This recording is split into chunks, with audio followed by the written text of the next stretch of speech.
Hi, Nat. Hi, Iman. I'm good. How are y'all? Yay. Ow. You should take over. Love it. Love it. Oh my gosh, so happy to have both of you on with me. But Siobhan, let's get into it because the East, there's some surprise teams in the East. Let's start with the one that you covered though, because Siobhan is with the Miami Heat beat. She covers the Heat. She's also a former player. She knows how to break down the game better than anyone else. So she's about to bless us during this segment. So happy again to have you on. Thank So you for having me.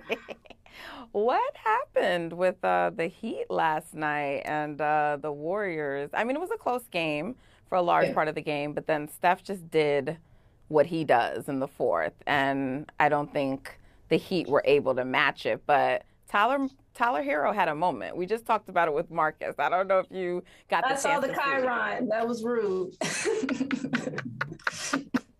It's fine. So yeah, but like tell us like what's going on with the Heat? They're struggling. So we're struggling, and I don't know that our struggles are the same as some of the other Eastern Conference teams that are struggling. Um, so Miami largely brought back their same group. We lost PJ, but for the most part, we brought back the same group. But what has changed is there are different lineups. Different people are in different roles than they were in before. And while you may bring back the same people, changing roles changes the team a bit. It's like, being at a job and getting a promotion, like you're still with the company, but you're asked to do different things. And now the people that were underneath you are asked to do different things as well. And I think some of what at least I've seen to start the season is a little bit of unsure of our identity offensively right now, right? I think that, Tyler got his extension. Tyler got the bag. Shout out to him. Get your money, young man. But in doing that, he's been elevated. His role has changed. He's not a six man anymore. He's not your six man of the year anymore. You're a starter now. And shout out to Tiffany Meeks. Me and her, we talk a lot, and she brought it up, right? Like Tyler has brought a six man of the year mentality or kind of mindset to the starters, and that doesn't really work that way.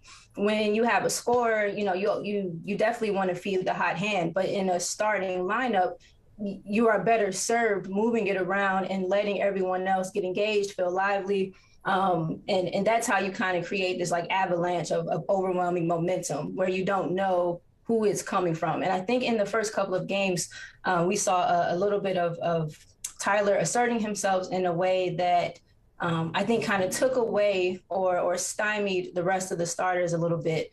And I think over the last couple of games, so the Portland game and even last night, I think they've adjusted a little bit how it is that they want to attack teams offensively. I've kind of wanted Tyler to approach being in the starters a little bit the way that Jimmy does. Much to the chagrin of some Heat fans, Jimmy oftentimes waits a little bit longer to kind of get himself engaged because he's trying to make sure that everyone else is and is coming along with him. And Tyler has the playmaking ability. His intelligence is growing, and so I've wanted him a little bit to come off the ball and move it around. And you saw that in the Portland game. They got out to a good start, but it felt like it was a unit. And even last night, I think they got off to a similar start. Now, when that happens, his particular numbers dwindle a bit, but it kind of feels like a little bit for the better of the team. He's deserved to start. And I know the injury and Victor Oladipo still not being healthy and having someone to back Tyler and to uplift the rest of the bench. That's not Tyler's fault. And it's unfair to, I guess, punish him in that way. But, this is kind of the matter of what it is. So, yeah, yesterday was a close game. It felt very business-like. Like it didn't feel like there were a lot of shenanigans. You didn't really see too much like trash talking from either group.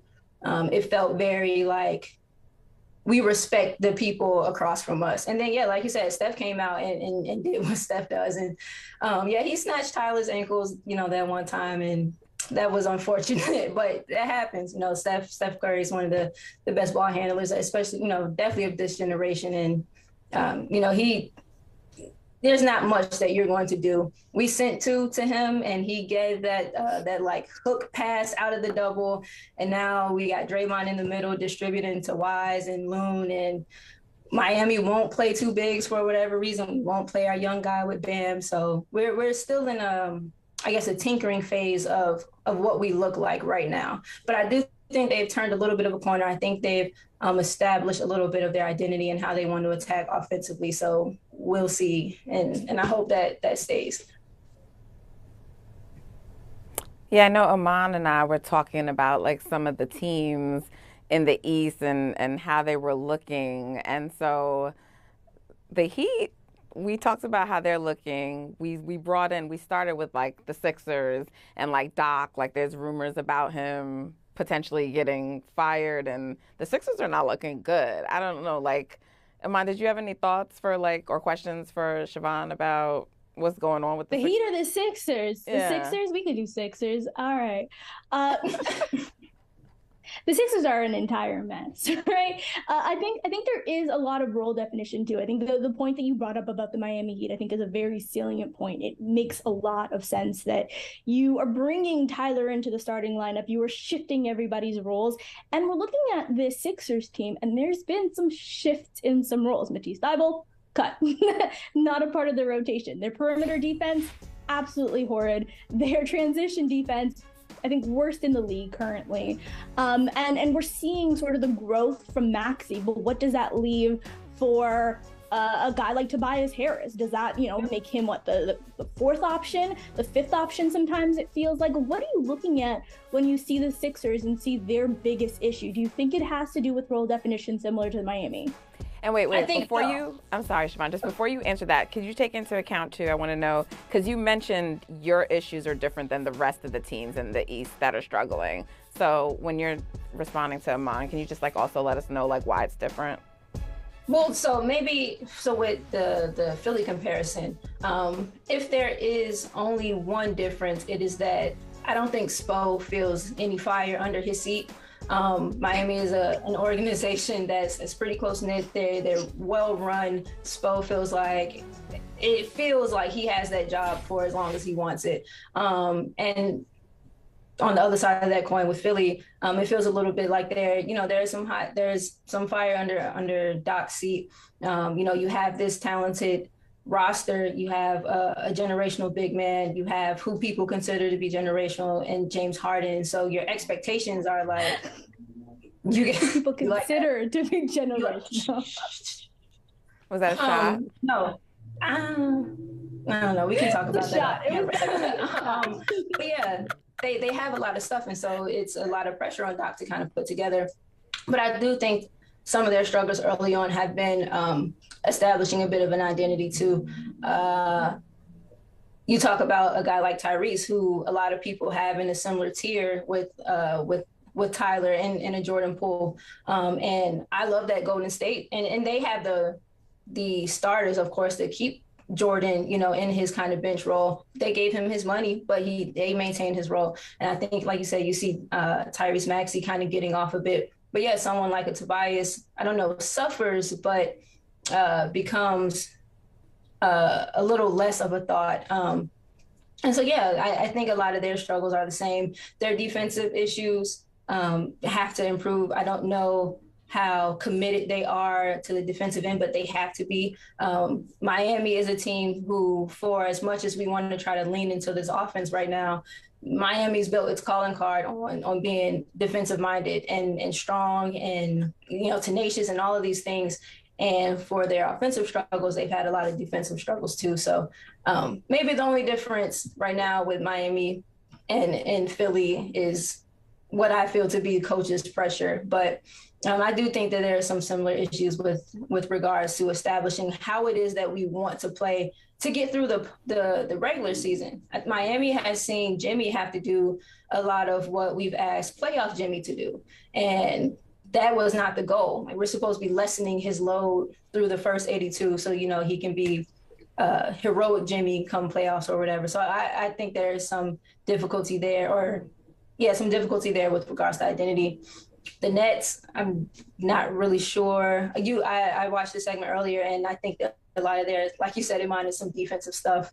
You get like almost 80 points out of your top two horses, but you can't, you're not really stopping people. You give up 110. Yeah. But Ben Simmons is supposed to be their third guy, and he's supposed to help on the defensive end. So Like, what's going on with that? I You see can't now. have one defender. You can't have one There you defender. go. A team is not built on one person alone. And it's like, who else do they have? Well, Royce O'Neal, kind of, maybe, so, like a little bit of a reputation of having one, more so than I think of being a great perimeter defender. So it's just like, what else do you have out there? I was told Kevin Durant is a good two-way player. Look at you, I was told. I mean, that's what the streets be These saying. shots at the 2013 Oklahoma City Thunder. I think it was 2012. I feel like they've broken up at that point. I mean, KD has the We've gotten length. Russ, we've gotten Harden and KD. KD has the length. He has the IQ, to be defensive minded, but he also has to do so much for them offensively. It collectively, it does take more than one or a couple pieces. You need to be on the string. We need to be able to account for each other rotation wise, matchup. I need to know, kind of where you're digging at, where I need to pre-rotate, all of that type of stuff. So no, you can't. You're not going to defend any NBA team with two defenders. For sure, but I guess. Oh, I'm sorry. Go ahead. No. Yeah, I was just going to say, like, we know that the Nets are going to be a bad defensive team. I would imagine that they should be better than having 120 defensive efficiency. But looking at the Heat and the Sixers, they both kind of, especially in the starting lineup, you talk about it with bringing Hero in. Nats talked about it with Steph picking on him there. Maxey is another one. Harden is another one. Which between the Heat and the Sixers do you trust defensively moving forward? Like, which of these two teams that have maybe struggled early on defensively do you think would rebound as the season moves along? Are you asking me or are you asking that? The floor. Oh, and it's not a bias thing. It's not a homer thing. I genuinely trust Miami more defensively, only because it has been their identity for so long. They can't afford to not lock in defensively, because I don't know that is a roster that has the offensive talent that you see a lot of teams have. So it has to be Miami, of the two of them, who's going to decide, we're playing defense, we're locking in, and they have the principles, they have the bodies to do it. They just have to kind of commit to it, and again, continue to figure out how it is that they need to adjust to account for, the different lineups. We have Tyler starting now, so you're seeing like his flank defenders, they're digging a lot in anticipation to help him, but teams are moving the ball, and now we're in help and recover and rotation type of situations like that. But of the two, I trust Miami to do it better, because they have to, and they historically have been able to. Yeah, this is a fascinating topic. We're going to have to get you back on so we can talk some more about it, because I want to still kind of dig in a little bit more on the Nets, but, we don't have time today. They're so bad. Thank you, Siobhan, for coming on. They're bad. Just leave it there. Easy. We're going to leave Just it there for now. Too many characters. They're bad. Just cut it out. No. Take care. Have a great weekend. Done easily. Thank you. Of course. Y'all too. Hey, thanks for watching Brother from Another on YouTube. Make sure you hit subscribe before you leave, and be sure to watch us 3 to 5 p.m. Eastern Time on Peacock. Appreciate you.